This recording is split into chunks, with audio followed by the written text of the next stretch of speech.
eternity it is called the secret. The secret, still deeper secret, is the gateway through which all miracles emerge. If both are one, therefore does the direction towards non-existence lead to the sight of miraculous essence, the direction towards existence to the sight of spatial limitations. Both are one in origin and different only in name. Therefore does the direction.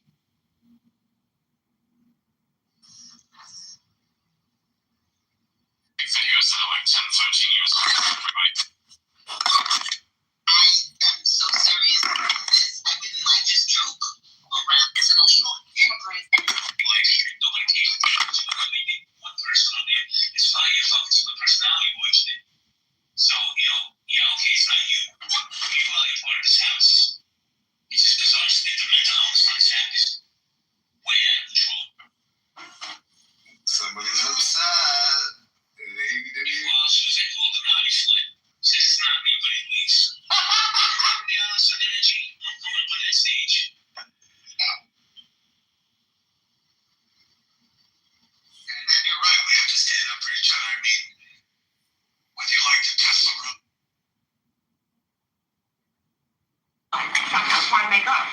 Was it many days and weeks and years of this kind of how living? What is the answer? Well, there are two sort of answers, one of which you've already indicated, which is to do with less and do what you want. Could be more.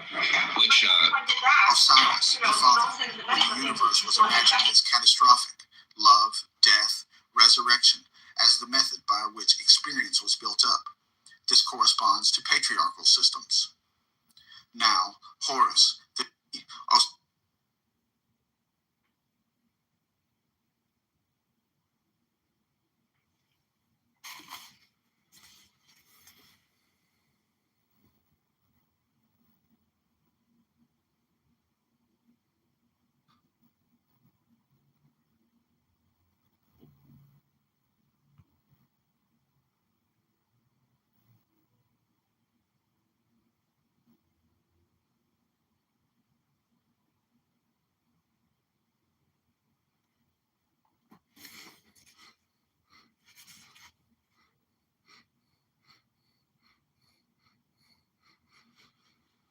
He practices teaching without talking. All beings emerge, and he does not refuse himself to them. He generates and yet possesses nothing. He is effective and keeps nothing. When the work is done, he does not dwell with it. And just because he does not dwell, he remains. practices teaching without.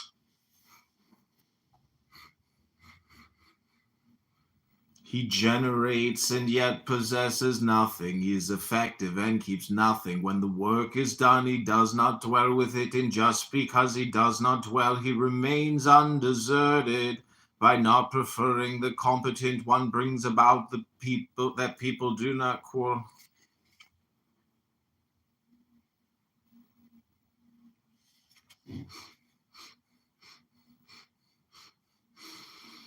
By not preferring the competent, one brings about that people do not quarrel. By not treasuring precious things, one brings about that people do not steal. By not displaying desirable things, one brings about that people's hearts are not confused. By not preferring the competent. I think the objection, if everyone did that, is rather like asking what would happen if everybody wanted to catch the 4 o'clock train from Grand Central to Westport. Or if all the molecules of air in this room were suddenly to congregate over in that corner. There is a bare chance that it might happen, but very low. Yes. Would you say we're going around in circles trying to eliminate evil because we never will? It might not be an evil. Yes. Eliminated, so we're just playing games. We are going round in circles. But you see, going round in circles, as you may have observed by looking at the sky, is what the universe is doing.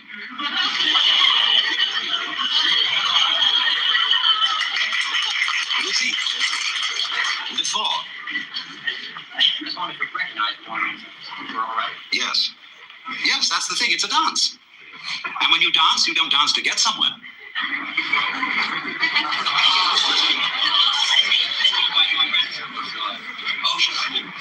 Yes, all right, but you turn, when you wake up, you turn the confusion into a dance.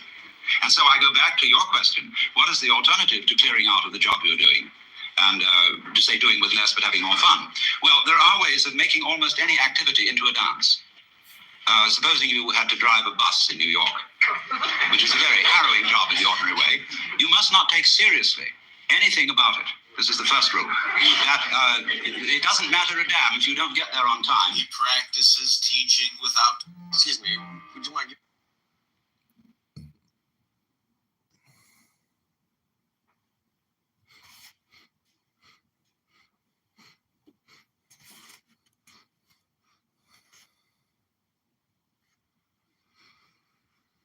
Therefore the man of calling governs thus. He empties their hearts and fills their bellies. He weakens the will and strengthens the bones and brings about that the people remain without knowledge and without wishes. But it would be fun to go as fast as is consistent with safety. And therefore, you swing that bus. And you play things with the horn. You take the whole thing lightly, as if it is not serious. And because this is the nature, say, in ritual, when you have a procession. Now, people who don't understand religion don't know how to make the right kind of processions. There are those who go in military march, and they don't understand it because their objective is to get there. There are those who dawdle like ducks, and they don't understand because they are trying to be dignified. On the other hand, there are those who walk as if they had already arrived. And this is the way kings walk. Because a king is the center, and he is always where it's at. Where it's at is where the king is, by definition.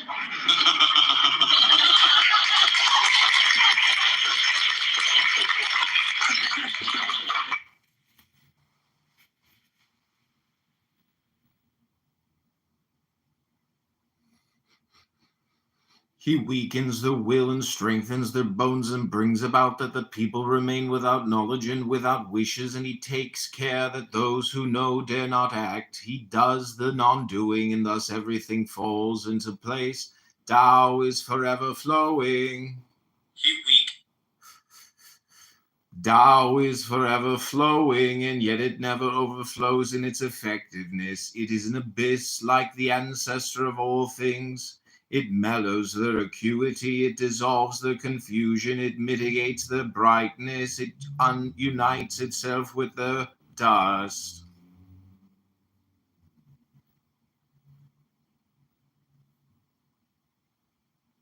So, if you work in this way, people who are practicing meditation take up monotonous things for fun. And meditation is supposed to be fun. I hope John Lilly told you that this morning. Well, you say you're going to do Om Mani Padme Hum. Om Mani Padme Hum, Om Mani Padme Hum, Om Mani Padme Hum. You know, you can really have a gas doing that. And so that anything monotonous can be treated in the same way. This is one of the ways of overcoming boredom. Because boredom is the great problem for energy. See, energy is always on the go. Yes, sir. Yes, the gentleman in the white shirt here.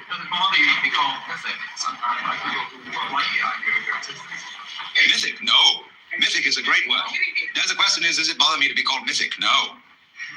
Myth is very powerful. Myth is fun. Myth is stories told to children. Everybody loves them. Yes, sir. What? Is God omniscient? Well, it depends what you mean by the word. A lot of people think that omniscience is like knowing everything that's in the Encyclopedia Britannica. That's not omniscience, that's intellectual elephantiasis.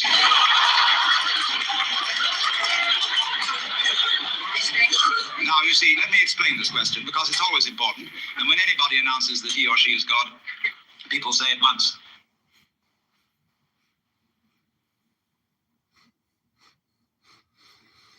Tao is forever flowing, and yet it never overflows in its effectiveness. It is an abyss like the ancestor of all things. It mellows their acuity, it dissolves their confusion, it mitigates their brightness, it unites itself with their dust. Tao is for. It is deep and yet as if real. I do not know whose son it is. It seems to be earlier than God.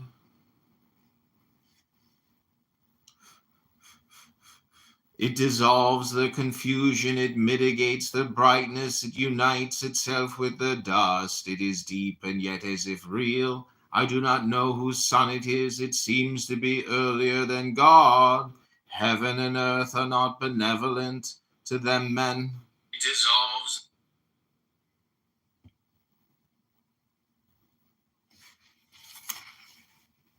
Well, will you tell us in millimeters the height of Mont Blanc?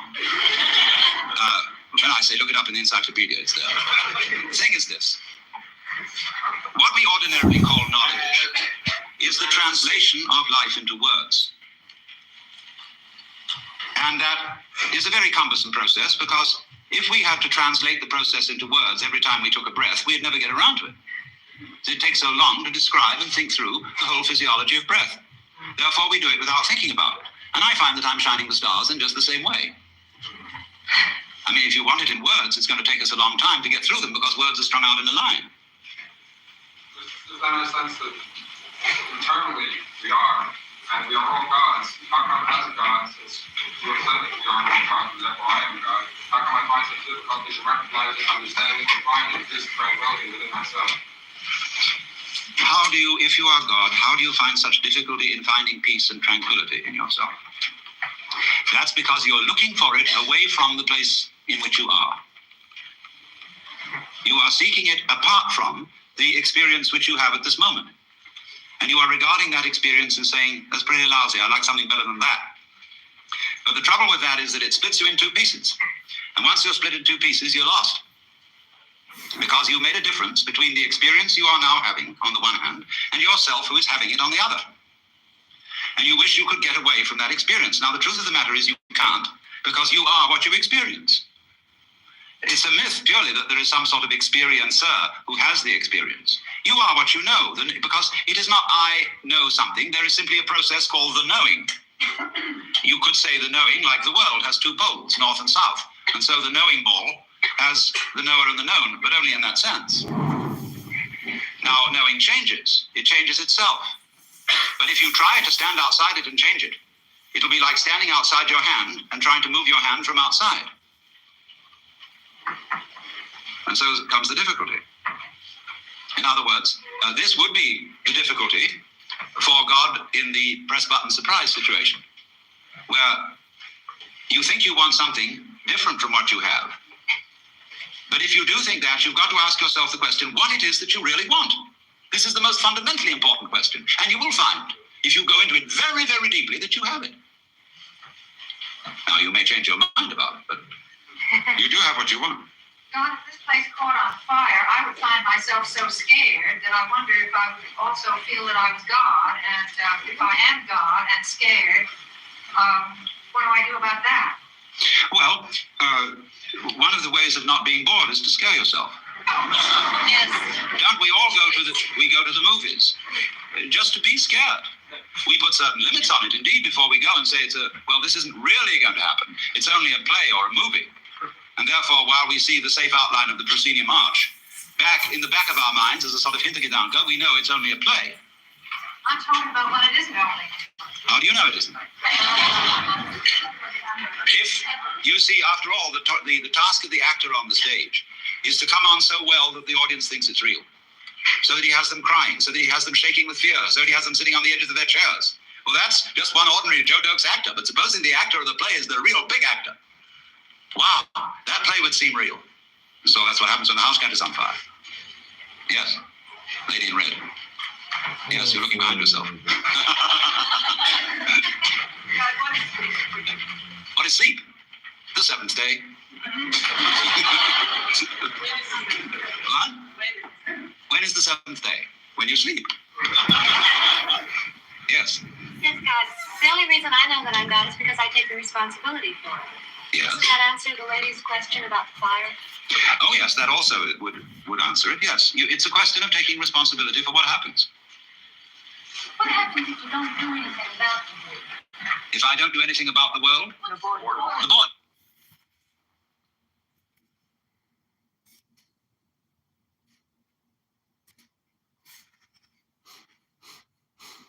Heaven and earth are not benevolent. To them men are like straw dogs destined for sacrifice.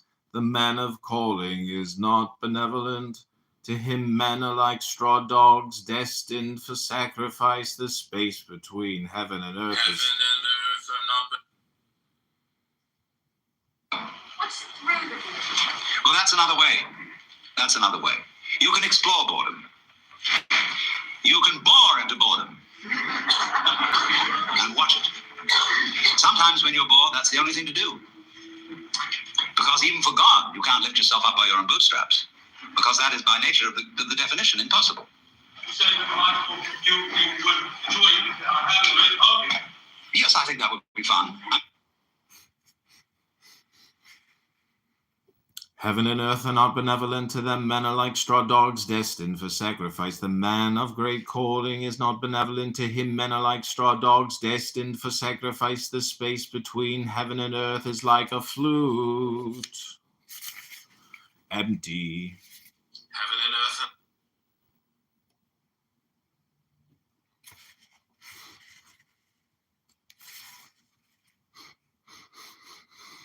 The space between heaven and earth is like a flute, empty, and yet it does not collapse. When moved, more and more emerges from it, but many words exhaust themselves on it. It is better to guard the within.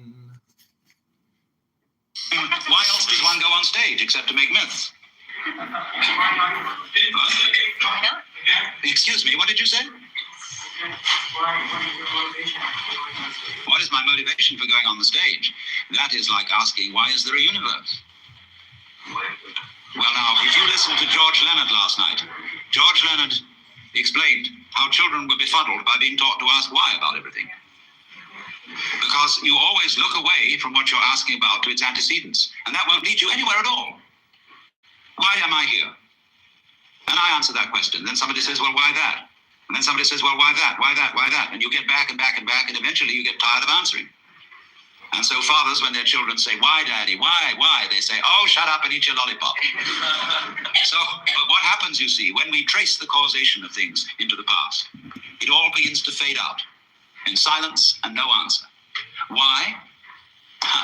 Because it didn't begin there. The universe begins now. It didn't begin in the past. And the past trails back from now like the wake of a ship. If everything is God and there is no time except now, what is the role of chance? If everything is God and there is no time except now, what is the role of chance? Chance pairs with order. We'll say randomness, we'll call it, and it pairs with order. And it is part of the nature of order. If you know what you mean by order, you know that you mean contrast with randomness. And if you know what you mean by randomness, you know that you mean contrast with order. So if you want to have order, you must have randomness, and vice versa. Yes? Did you have this much charisma before you discovered your true nature? Yes, but it came out in a different way. Yes. I think there's a sort of danger here, though. The riddles are funny, and if you had time enough to think each one through, they'd be very profound. There's a certain danger of everything and everyone being God, because if you've really found yourself as God, then you know that certain things that you as God have created that don't personally affect you, you create for a reason, you stay out of them, and you don't know how to do gooder. But if you think you're God, and then you try to go into too much social action and change the evils of this world, you end up hurting yourself and a lot of people, and you're playing God, and you're not really being God. Well, I admit to you, my dear, that this is a very, very dangerous conversation. And that I thoroughly agree with, but we didn't come here, did we, to play it safe? All profound ideas and profound questions are dangerous. It is dangerous to go into science, as we all know too well. It is dangerous to go into medicine, dangerous to go into writing, because the pen is often mightier than the sword. And so I don't think we should withdraw from certain things because they're dangerous. But I entirely agree with you that if I were, as it were, in the spirit of God to go about social reform, I would be failing to realize the construction of my own universe, which is that when you interfere with it, you've got to know exactly how you're interfering. Otherwise, the most amazingly unexpected things will happen. So when people ask for miracles, they don't realize what the miracles involve.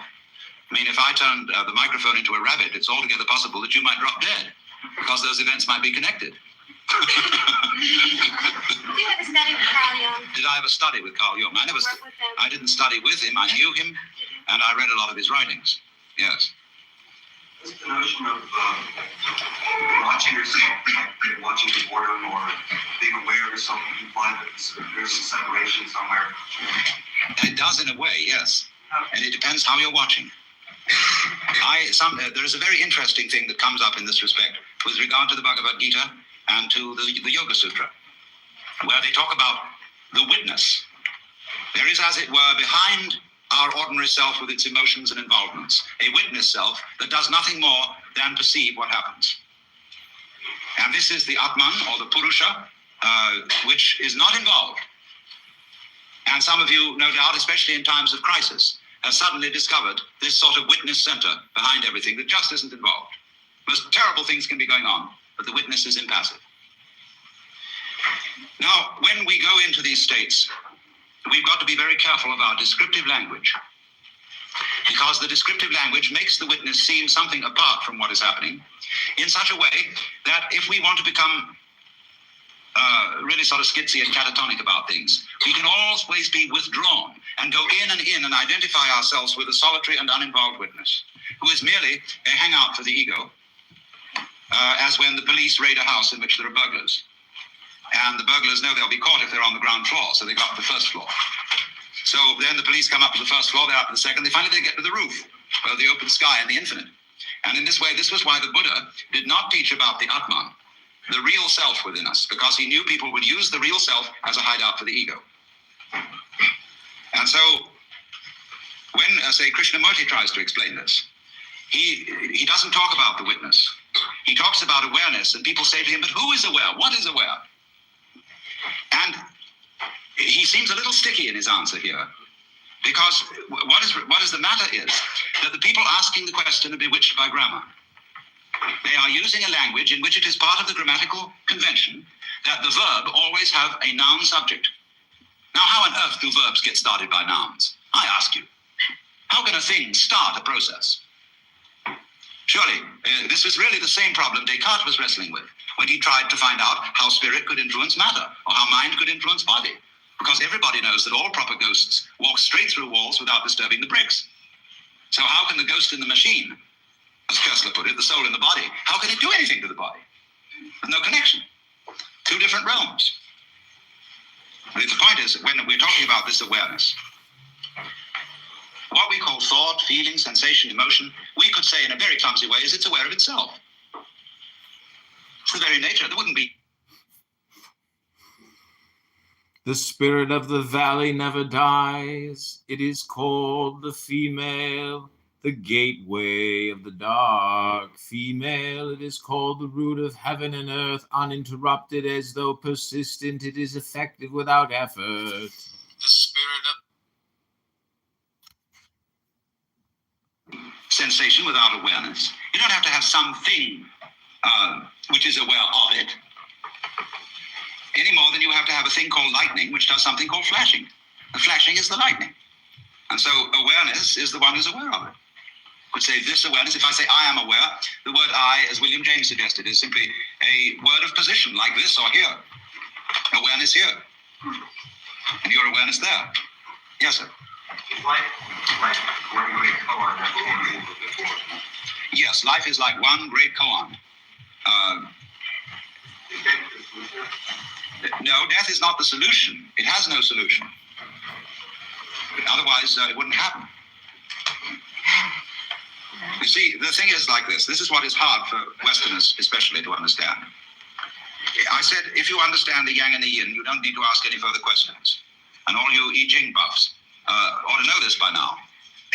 What is not a component of Western common sense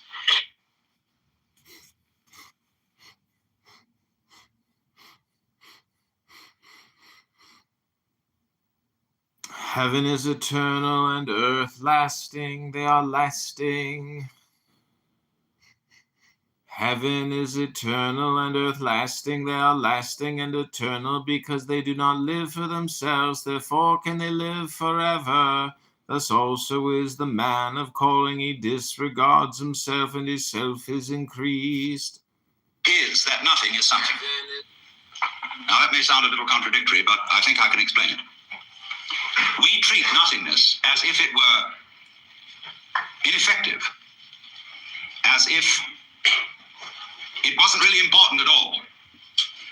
And yet, when we look out at the night and we see all these stars in space, try and imagine what the heavens would look like if there weren't any space.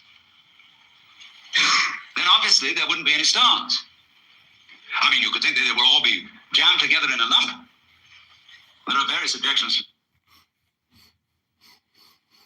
Heaven is eternal and earth lasting. They are lasting and eternal because they do not live for themselves. Therefore can they live forever. Thus also is the man of calling. He disregards himself and his self is increased. Heaven is eternal. That, how would you see the edge of the lump? To know it was a lump without space around it. Furthermore, we know when we investigate the constitution of matter physically, that at the atomic level, there's more space in something than there is anything else. Most of it is empty, and which led a physicist at the Argonne lab at the University of Chicago, who had become a little nutty. He was so impressed with the emptiness of matter that he went around with the most enormous padded slip. Thus also is the man of calling. He disregards himself, and his self is increased. He gives himself away, and his self is preserved. Is it not thus? Because he desires nothing as his own is completed. In case he should fall through the floor.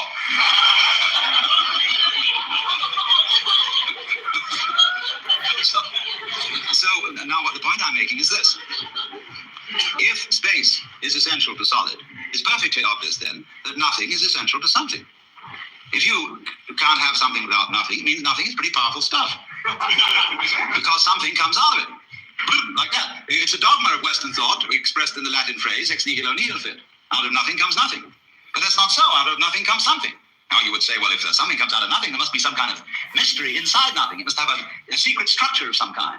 I mean, there must be sort of electrical goings on. This is the trouble they have about cosmology. How could this world generate? Could it just be out of free-floating hydrogen? No, it's a much simpler idea than that. It comes out of real, solid nothing. It's so simple. You've been listening to Alan Watts in On Being God, delivered in New York City in 1971. It's from our Philosophy and Society. With Easton. With Easton, I said, only insofar as it has an interest in states of consciousness and inclines to regard other states of consciousness than the ordinary as sick. But it has one very important feature in common with Western religion. And to that, we have to go a little bit into Western religious history and ask ourselves what in Western religion, and especially in Christianity, and this goes also for Judaism, Islam, what is the great heresy? Curiously enough, the great heresy was first in the West committed by no less a person than Jesus Christ, who believed himself to be God. This, of course, will be unquestionably true if you think that the Gospel of St. John has historical value. It's a little vaguer in the Synoptic Gospels, but if you read the Gospel of St. John, there is absolutely no doubt about it, for he said, I and the Father are one. He who has seen me has seen the Father. Before Abraham was, I am. I am the way, the truth, and the life. I am the resurrection and the life. He said all that, according to this gospel. And that is something that in the Western world, you are not supposed to say. Especially, you are not supposed to believe it. And naturally, it was very difficult for Jesus, because he was saying all this in the context. The highest benevolence is like water. The benevolence of water is to benefit all beings without strife. It dwells in places which man despises. Therefore it stands close to Tao. Indwelling benevolence shows itself in place. The highest benevolence. In thinking, benevolence shows itself in depth. In giving, benevolence shows itself in love. In speech, benevolence shows itself in truth. In ruling, benevolence shows itself in order. In working, benevolence shows itself in competence.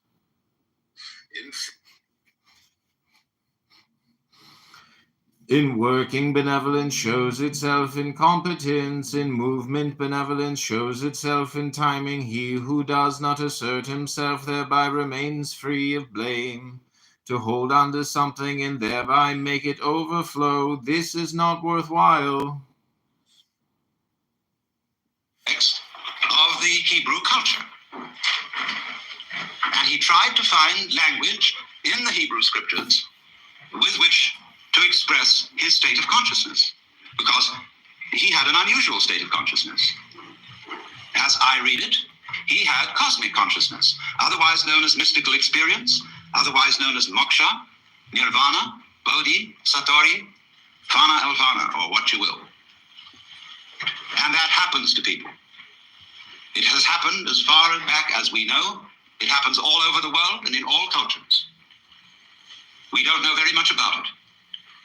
We don't really know ways in which to make it happen, because it seems to be of the nature of it that it is a spontaneous surprise. But it unquestionably happens. And most people keep their mouths shut about it when it does. I had a friend who, in the middle of having a stroke, had this illumination. And he said to me, I fear to speak to my friends of this, but it was the most beautiful experience. I shall never be afraid of death. In fact, I recommend everyone to have a stroke.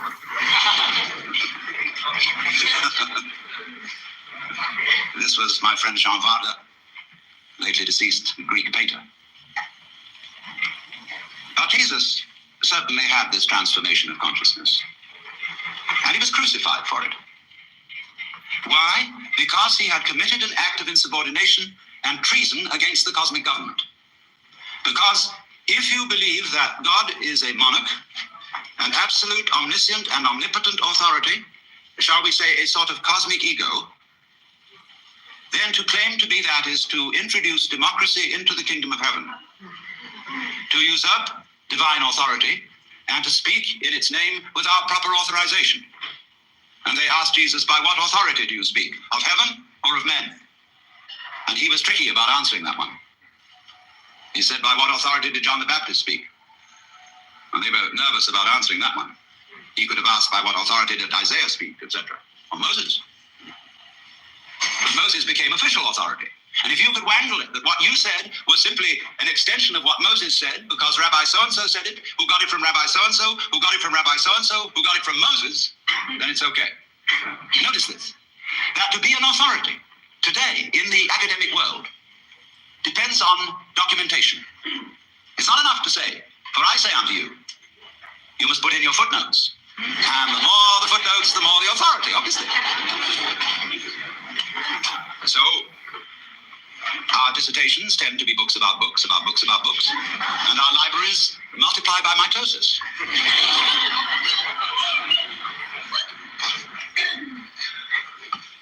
So, when somebody speaks as an authority, that means speaks as the author.